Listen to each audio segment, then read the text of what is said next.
sih kalau nggak ada konten-konten meme gitu kayaknya Nggak sepi seru banget juga gitu ya. loh. Kalau scrolling tuh kayak aduh kok kurang spicy gitu loh. Iya, Kontennya. saya ingin jujur ya. Kalau bicara terkait dengan konten meme di antara pengacara di Republik Indonesia ini, kurasa 90% saya yang paling banyak dibully oleh netizen-netizen Indonesia.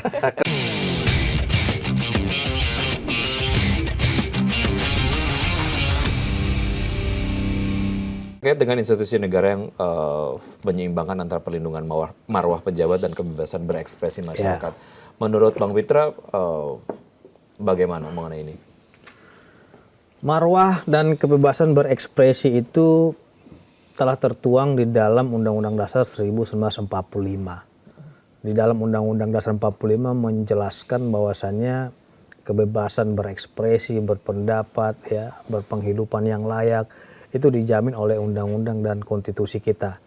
Tinggal bagaimana jaminan yang diberikan undang-undang ini, apakah itu pro kepada rakyat atau dibuat untuk alat untuk menindas masyarakat. Kan ini yang menjadi persoalan kan gitu, karena banyak juga pasal 27 ayat 3 Undang-Undang ITE ini sering dicap sebagai pasal karet.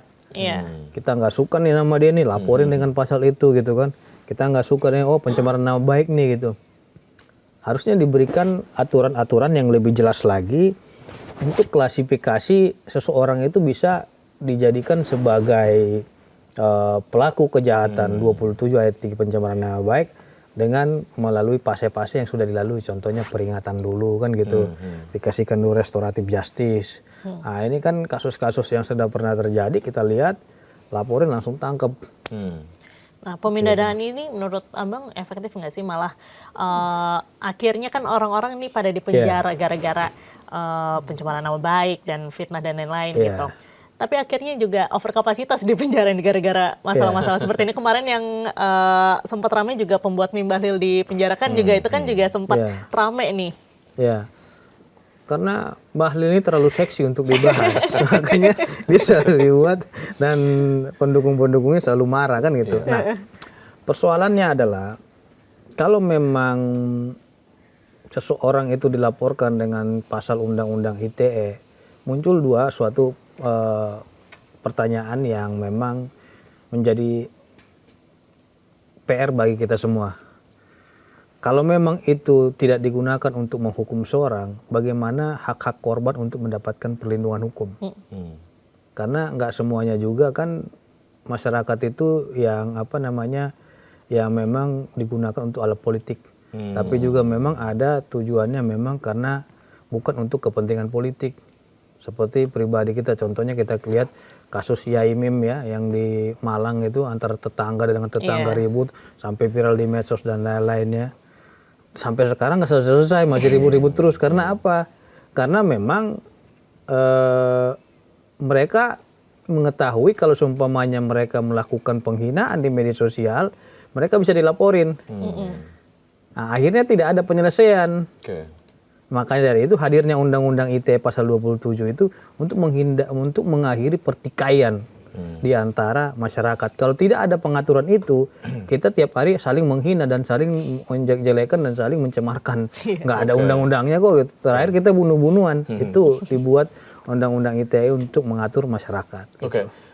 Untuk masyarakat yang mungkin tidak secara penuh memahami konten yang dia repost ataupun retweet gitu ya, tapi kemudian itu bisa dipasalkan dan bisa dipenjara gitu ya.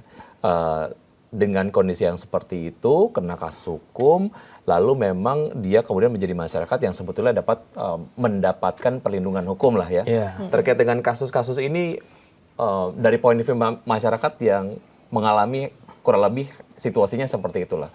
Dari perlindungan hukumnya menurut Bang Pitra sejauh ini seperti apa sih? Apakah memang ada perlindungan yang memang bisa dimaksimalkan oleh masyarakat atau seperti apa? Saya kira inilah saya bilang terkait dengan pengaturan hukum ini di pasal 27 itu terkait dengan pendistribusian, menyebarkan.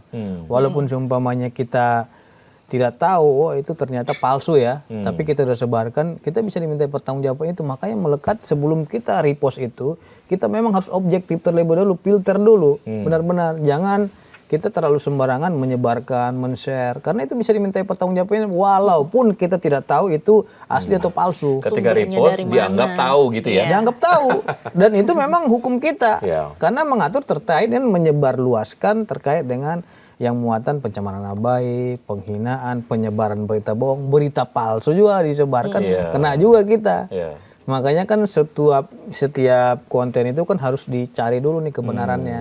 Jangan terlalu gampang, oh ini benar nih padahal hoax. Baik, tapi kan yang terjadi adalah masyarakat yang kemudian akses terhadap perlindungan hukumnya terbatas melawan pihak-pihak yang dikritik atau quote unquote merasa difitnah tapi kemudian memiliki akses terhadap perlindungan hukum yang luas gitu.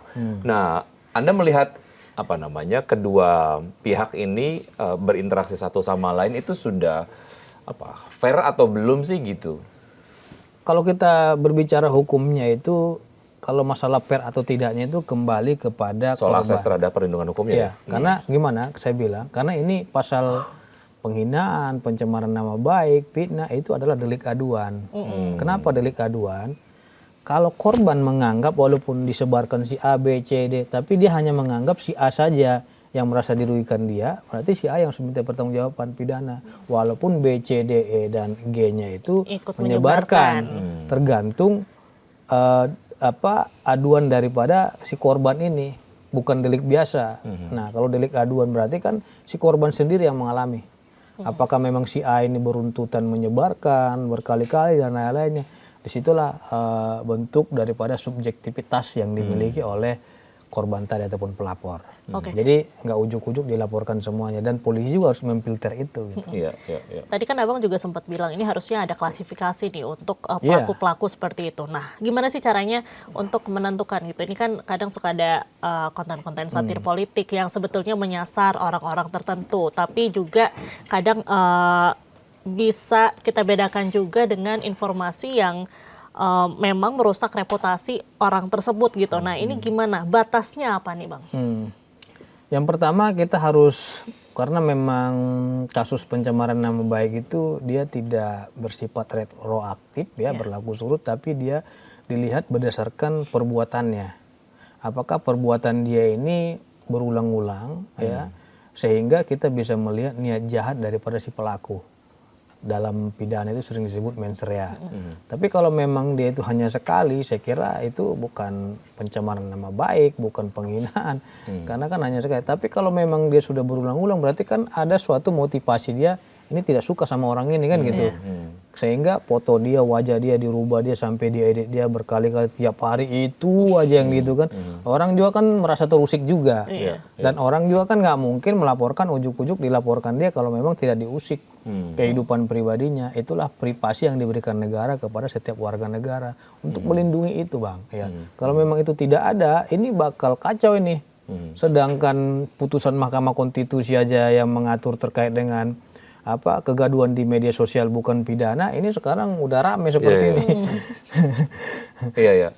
Soal presiden bahwa dengan adanya kasus-kasus seperti ini membuat masyarakat menjadi lebih enggan lah ya untuk kemudian membuat konten ataupun mengekspresikan diri ataupun memberikan kritik lah kepada pemerintah.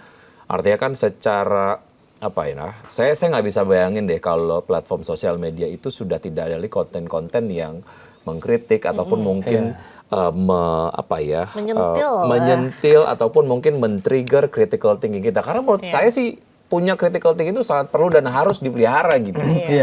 Nah, harapannya terkait dengan kasus ini, ya saya sih nggak berharap ya orang kemudian menurunkan level of critical thinkingnya karena mereka takut kena kasus hukum gitu. Tapi di sisi yang lain juga ya ada semacam filter dan refilter lah ya sebelum kemudian di posting ataupun di repost. Nah, harapan Abang sini soal ini gimana?